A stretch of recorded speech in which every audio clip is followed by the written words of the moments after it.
우크라이나는 러시아 드론 위협에 더 똑똑하고 강력하게 대응할 방법을 계속 모색하면서 최근에 새로운 무언가를 배치했습니다. 이것은 미국 국방부조차도 아직 만들어내지 못한 것이며 러시아가 막을 수 없는 것입니다. 공중요격 드론 발사 플랫폼입니다. 이 항공기는 미사일이나 폭탄이 아니라 드론을 공중에서 발사할 수 있도록 대대적인 개조를 거친 다목적 항공기입니다. 발사된 드론은 적의 무인 항공기를 탐지해 파괴합니다. 이것은 놀라운 혁신이며 우크라이나가 이 전쟁을 계속해 나가는데 더 큰 추진력을 제공할 잠재력을 가지고 있습니다. 이 모든 것은 수십 년 전에 만들어진 단순한 비행기에서 시작됐습니다. 안토노프 AN-28 화려한 전투기나 정교한 공격기가 아닙니다. 1969년에 처음 비행한 쌍발 터보프롭 수송기로 대부분의 시간을 그렇게 보내왔습니다. 단거리 여객기나 사람, 화물, 기타 물품을 한 지점에서 다른 지점으로 운송하는 다목적 항공기로 사용되어 왔습니다. 이 비행기는 약 200대가 제작되었지만 현재 운용 중인 것은 10여 대에 불과합니다. 일부는 러시아, 아르메니아, 타지키스탄에서 아직 항공사 운항에 사용됩니다. 소수는 조지아, 탄자니아, 우크라이나에서 군용으로도 여전히 운용되고 있는 것으로 알려져 있습니다. 전 세계 대부분의 군대는 이런 비행기에 별다른 가치를 두지 않을 것입니다. 이 비행기는 비교적 오래됐고 크기도 작으며 특별히 빠르지도 않고 전투를 염두에 두고 설계된 것도 아닙니다. 하지만 우크라이나는 대부분의 군대와 다릅니다. 낭비하지 않죠. 우크라이나는 오래됐거나 가치가 없어 보여도 구형 장비를 단순히 퇴역시키지 않습니다. 대신 우크라이나는 다른 사람들이 찾지 못하는 곳에서 가치를 찾으려고 합니다. 고정관념에 얽매이지 않고 항상 자신이 가진 차량과 장비를 최대한 활용할 방법을 모색합니다. 우크라이나는 현대의 가장 창의적인 군대로서 전 세계의 기준을 세우고 있으며 아무런 가치가 없어 보이는 자산도 세계적인 혁신으로 탈바꿈시킵니다. 우크라이나는 원해서가 아니라 꼭 필요해서 이렇게 합니다. 왜냐하면 우크라이나는 훨씬 더 크고 자원이 많은 상대와 맞서고 있기 때문입니다. 러시아는 우크라이나가 동원할 수 있는 것보다 더 많은 탱크, 더 많은 장갑차, 더 많은 미사일, 더 많은 폭탄, 더 많은 드론, 그리고 더 많은 병력을 보유하고 있습니다. 그리고 그런 수준의 상대와 맞서 싸울 때는 어떤 것도 낭비할 여유가 없습니다. 살아남고 싶다면 소환을 발휘해야 합니다. 그래서 대부분의 나라들이 안토노프 AN-28을 볼 때 그들은 지루하고 오래된 다목적 비행기로만 봅니다. 우크라이나가 안토노프 AN-28을 볼 때는 아직 활용되지 않은 잠재력의 보고로 봅니다. 우크라이나 엔지니어들은 몇 가지 핵심 조정만 거치면 이 비행기가 러시아의 드론대에 맞서는데 중요한 무기가 될 수 있음을 깨달았습니다. 그래서 2026년 2월 우리는 업그레이드된 AN-28, 이 어떤 일을 할 수 있는지 처음으로 보게 되었습니다. 프랑스 방송 채널 TF1을 통해 공개된 영상에 이 항공기가 야간 전투 임무를 수행하는 모습이 공개됐습니다. 원래 AN-28 설계에는 무기나 무장이 포함되어 있지 않았지만 이 AN-28에는 자체 유견장 게틀링식 7.62mm M134 미니건이 장착되어 있었고 그 미니건은 객실문에 설치되어 있었습니다. 이 미니건은 분당 3,000발에서 6,000발, 즉 초당 50발에서 100발까지 발사할 수 있으며 공중에서의 운용에서 이미 입증된 성공 사례를 가지고 있습니다. 예를 들어 AC-47 스포키와 다양한 측면 사격 건십에 기본 장비로 탑재되었지만 역사적으로는 지상 표적을 타격하는 데 사용되었습니다. 하지만 AN-28에서는 우크라이나가 염두에 둔 표적이 달랐었습니다. 바로 러시아 드론이었습니다. 그리고 놀랍게도 이 무기가 매우 효과적이라는 것이 밝혀졌습니다. 프랑스 TV에 방영된 영상에서는 AN-28 조종석 아래 샤이드 또는 제로스타 장거리 자폭 공격 드론의 실루엣이 115개 그려져 있었고 각각은 격추가 확인된 한 대를 의미했습니다. 그중 2개의 실루엣은 노란색으로 칠해져 있었는데 이는 더 많은 격추를 의미할 수 있습니다.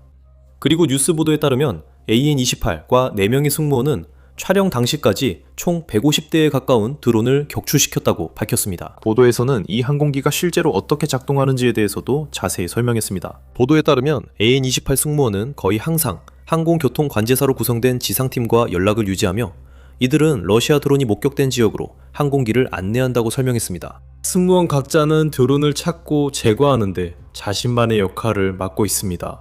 예를 들어 카메라 조작자가 있는데 그는 적외선 디스플레이 앞에 앉아 비행기 외부에 장착된 카메라에서 직접 전송되는 영상을 보며 주변 하늘에서 수상한 움직임이 있는지 살핍니다. 조종사뿐만 아니라 비행기에는 사수도 있는데 그는 야간 투시경을 착용하고 지역 내 드론을 향해 미니건을 조작하고 발사하는 임무를 맡고 있습니다. 네 번째이자 마지막 승무원의 정확한 역할은 자세히 밝혀지지 않았지만 미니건의 고장을 해결하거나 재장전하는 등 다양한 임무를 맡거나 다른 승무원들을 지원하는 역할을 할 수도 있습니다. 어쨌든 이 승무원들에 대해 가장 인상적인 점은 이들이 수년간의 전투 경험을 가진 평생 군인이 아니라 하늘로 나아가 조국을 지키기 위해 목숨을 건 선택을 한 민간인 자원봉사자들이라는 사실입니다. 그리고 매번 이륙이 마지막이 될 수도 있습니다.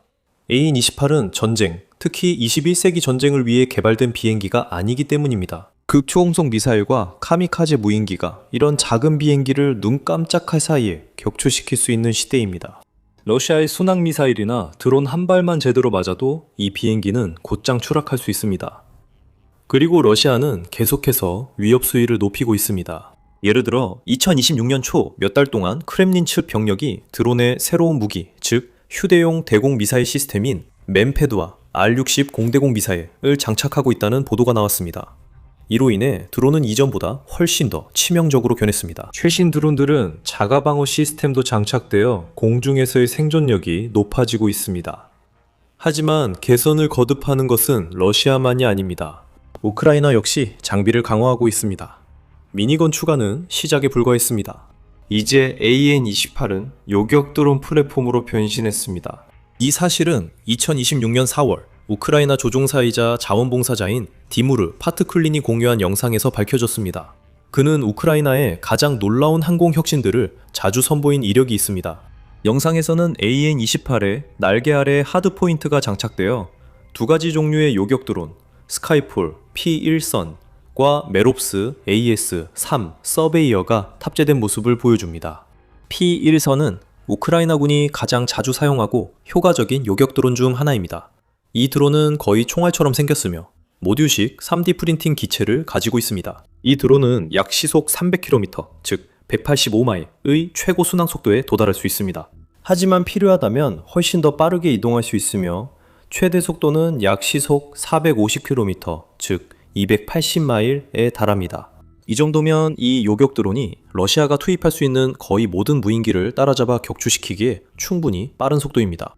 게다가 P1선은 제작 비용이 매우 저렴합니다. 대당 가격은 약 1000달러에 불과하며 이 무기로 러시아에 2만, 3만, 심지어 5만 달러짜리 드론을 매번 격추시키고 있습니다. 스카이폴은 매달 최대 5만 개의 이 요격 드론을 생산할 수 있다고 밝혔습니다. 이는 앞으로 우크라이나의 방어 능력에 큰 도움이 될 것이며 특히 AN-28과 같은 혁신적인 새로운 플랫폼에서 발사할 수 있다는 점에서 더욱 그렇습니다. 비행기에서 볼 수 있었던 또 다른 드론은 메롭스 AS-3 서베이어였습니다. P1선과 마찬가지로 AS-3 역시 공중에서 다른 무인기를 탐지하고 파괴하도록 설계된 또 다른 소형이면서도 비교적 저렴한 드론입니다. 이 드론은 적 무인기가 목표물에 접근하기 전에 격추시키는 역할을 합니다. 하지만 P1선, 이 가장 소형이면서도 비용 효율적인 옵션 중 하나로 더 작고 저렴한 러시아 드론을 제거하는 데 초점을 맞춘 반면 AS-3는 조금 더 강력한 표적을 염두에 두고 제작되었습니다.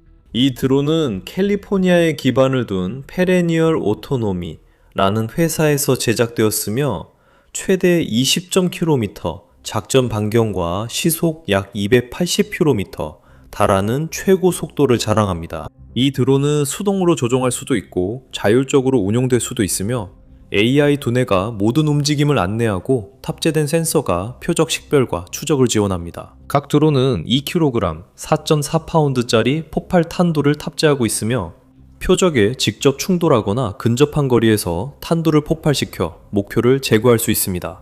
우크라이나는 2024년부터 메록 시스템을 사용해 오고 있습니다. 그리고 이 드론들 중 일부는 동맹 동부 측면의 방어를 강화하기 위한 이스턴 센트리 작전의 일환으로 폴란드와 루마니아 같은 미국과 나토 동맹국에도 배치되었습니다. 미 육군에 따르면 각 AS-3의 가격은 약 15,000달러이지만 생산이 확대되고 최적화된다면 3,000달러까지 낮출 수 있다고 합니다. 이렇게 되면 우크라이나가 A-28의 장비를 싣고 하늘로 올라가 러시아 드론을 하나씩 격추시키는 것이 훨씬 더 쉽고 저렴해지며 그 과정에서 막대한 비용을 들이지 않아도 됩니다.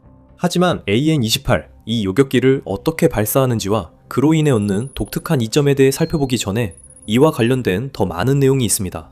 만약 여러분이 더 밀리터리 쇼에서 도움이 되셨다면 구독하는 것을 잊지 마세요. 이제 2026년 4월에 촬영된 AN-28 영상에서는 요격기들이 실제로 작동하는 모습을 보여줍니다. 비행기 승무원이 적 드론을 확인한 뒤 P1선 중 하나를 발사하는 모습을 볼 수 있습니다. 요격기는 목표물에 빠르게 돌진해 근접 폭발로 공중 격추시킵니다. 이 모든 과정은 몇 초 만에 끝납니다. 페쿠린이라는 조종사가 이 영상을 업로드했으며 캡션에서 항공기에서 발사된 P1선 요격기가 실제 전투 상황에서 이미 효과가 입증되었다고 확인합니다. 그는 훈련 비행 중 다양한 요격 드론도 테스트했습니다. 값싼 공대공 미사일이라 할 수 있죠 라고 덧붙입니다. 페쿠리는 또한 4월 기준으로 AN-28 이 미니건을 사용해 222대 러시아 드론을 격추했으며 이번 중요한 개조 덕분에 앞으로 수백 대의 드론을 더 격추할 수 있게 되었다고 언급합니다.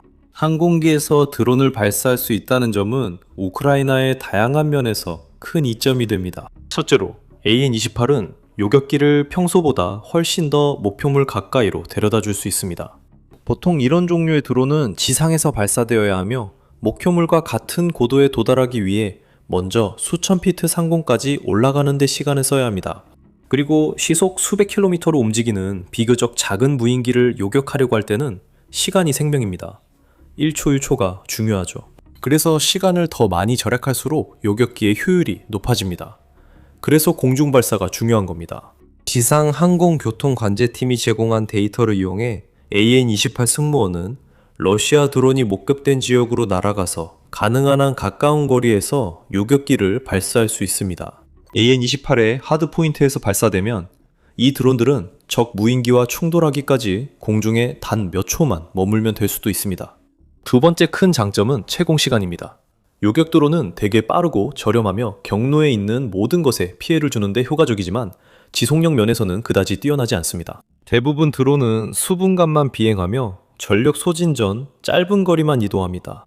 이 말은 우크라이나가 요격 드론을 단순히 발사해서 공중에 띄워놓은 채로 몇 분이나 몇 시간 동안 계속해서 대기하며 적 무인기가 들어오기를 기다렸다가 적절한 순간에만 공격하러 움직이는 것이 현실적으로 불가능하다는 뜻입니다. 적이 해당 지역에서 활동하고 있다는 것이 확실할 때만 드론을 발사할 수 있으며 드론이 이륙하는 순간부터 카운트다운이 빠르게 시작되어 요격 드론은 목표물을 찾고 추적하고 따라잡을 수 있는 시간이 매우 제한적입니다. AN-28은 완전히 다른 가능성을 보여줍니다. 이것은 값싼 드론이 아니라 비교적 긴 비행을 수행할 수 있을 만큼 큰 연료 탱크를 갖춘 본격적인 다목적 항공기입니다. 이 항공기는 한 번에 몇 시간씩 공중에 머물 수 있어 전략적인 위치에서 지속적인 대드론 순찰 임무를 수행할 수 있습니다. 우크라이나는 중요한 인프라 상공에 AN-28을 배치할 수 있습니다. 예를 들어 이 항공기는 오랜 시간 동안 주변을 감시하며 위험 신호가 감지되는 즉시 신속하게 대응할 준비를 갖추고 있어 러시아의 침략에 대한 확고한 억지력을 제공합니다. 이 시스템의 또 다른 장점은 다양한 무기 장착이 가능하다는 점입니다. AN-28은 원래 전투용으로 설계된 항공기는 아니었지만 우크라이나는 이를 공중 드론 요격 플랫폼으로 개조하는 데 필요한 변경을 가했습니다. 여러 개의 하드포인트를 통해 다양한 종류의 드론, 총기, 그리고 어쩌면 로켓까지도 탑재할 수 있습니다. 이로 인해 우크라이나군은 더 다양한 적의 위협에 보다 효과적으로 대응할 수 있게 됩니다. 즉, 러시아가 샤헤드에 대한 의존도를 줄이고 크기, 속도, 운용 방식이 다른 드론으로 전환하더라도 우크라이나는 이론적으로 계속해서 이를 무력화할 수 있을 것입니다. AN-28은 이 임무에 맞춤형으로 설계된 또 다른 뚜렷한 장점이 있습니다. 바로 짧은 이착륙 능력입니다. 이것은 기본적으로 매우 짧은 활주로나 준비되지 않은 착륙장 또는 다른 작은 공간에서도 운용이 가능하다는 뜻입니다. 즉, 기존의 다른 항공기들보다 훨씬 짧은 거리에서 이륙하고 착륙할 수 있습니다. 이 점이 중요한 이유는 우크라이나가 러시아 드론 위협에 전국적으로 대응해야 할 때 항상 넓은 공항이나 긴 활주로를 가진 비행장을 사용할 수 있는 여유가 없기 때문입니다. 대신 우크라이나는 종종 단순하고 짧은 이륙 공간이나 임시 착륙장을 최대한 활용해야 하며 이러한 제약 속에서도 운용할 수 있는 항공기가 필요합니다. 다행히도 AN-28은 이런 조건에서도 운용이 가능하며 앞으로 몇 달 동안 러시아의 생산 공장이 점점 더 많은 드론을 쏟아내기 시작함에 따라 우크라이나에게 더욱 소중한 자산이 될 것입니다. 러시아는 이미 매달 약 5,000대의 샤헤드 또는 제린 드론을 생산하고 있으며 그 수를 거의 3배로 늘릴 계획입니다. 우크라이나는 대량 드론 투입을 기존 방식만으로는 막을 수 없습니다. 수천 달러 이하로 제작이 가능하고 대량 생산이 쉬운 드론을 격추하기 위해 수백만 달러짜리 방공미사일을 사용하는 것은 논리적이지 않습니다. 그래서 키우의 방어군은 무인기 위협에 대응하기 위한 대체 방법을 찾아야 했습니다. 그 덕분에 그들은 지구상에서 가장 강력하고 통합된 다층 방공망 중 하나를 개발할 수 있었습니다. 이는 일반적인 레이더와 방공미사일 포대뿐만 아니라 이동식 지상두대, AI 기반 터렛, 지향성 에너지 무기, 그리고 물론 요격드론과 같은 더 저렴하고 효율적인 다양한 옵션들로 구성되어 있습니다. 실제로 요격기의 중요성은 날이 갈수록 커지고 있습니다. 요격기는 모스크바의 드론을 무력화하는데 아마도 가장 비용 효율적인 선택지임이 입증되고 있기 때문입니다. 이들은 세계적인 지대공 미사일처럼 대형 탄도나 정밀 유도 시스템을 갖추고 있지는 않지만 그럴 필요도 없습니다. 궁극적으로 이들의 유일한 목적은 다른 무인기를 격추하는 것이며 지금까지 그 역할을 훌륭하게 해내고 있습니다. 게다가 이들은 기존의 방공 시스템보다 훨씬 저렴할 뿐만 아니라 대량으로 제작하고 배치하기도 쉬워서 더 넓은 지역을 방어할 수 있습니다. 이로 인해 우크라이나는 더 비싸고 고급 미사일을 예비로 보관할 수 있게 되었고 필요할 때만, 예를 들어 적 미사일이나 항공기를 격추할 때만 사용할 수 있습니다. 이 모든 점을 고려하면 키이우가 요격드론 부대를 확장하고 다양화하는데 많은 노력을 기울이고 있다는 것은 전혀 놀라운 일이 아닙니다. 각기 다른 기술 사양과 능력을 가진 다양한 모델들을 점점 더 많이 배치하고 있습니다. 총알처럼 생긴 P1선과 스트릴러부터 첨단 AI를 활용해 수동 조종 없이도 샤헤드를 추적해 파괴하는 쿼드로터형 제로브이트까지 다양한 모델이 있습니다. AN-28과 같은 혁신을 통해 우크라이나는 이러한 드론을 활용하는 방식도 다양화하고 있습니다. 이제는 지상에서만 배치하는 것이 아니라 공중에서도 운용하고 있습니다. 우크라이나군이 이 개념을 더 발전시킬 수 있음은 쉽게 상상됩니다. 이미 우크라이나는 모선형 드론, 즉 더 큰 드론이 분쟁 지역의 영공에서 더 작은 드론을 탑재하고 투입할 수 있는 방식을 사용하고 있습니다. 이론적으로는 수송 헬리콥터나 야코블레프 약-52 훈련기와 같은 다른 항공기도 개조하여 앞으로 P1선즈나 메롭스 AS-3와 같은 드론을 탑재하고 발사할 수 있을 것입니다. 정비행기와 헬리콥터가 이미 전체 러시아 드론의 최대 12%를 격추한 것으로 보고되고 있습니다. 이 항공기에 미니 요격 드론 군집이 추가된다면 수치는 더 오를 것입니다. 우크라이나가 이 아이디어를 얼마나 추진할지는 지켜봐야겠지만 AN-28, 이 방식의 효과를 잘 보여줍니다. 한때 낡고 평범하며 전혀 위협적이지 않았던 항공기가 이제는 파괴적인 드론 발사 플랫폼으로 변모했습니다.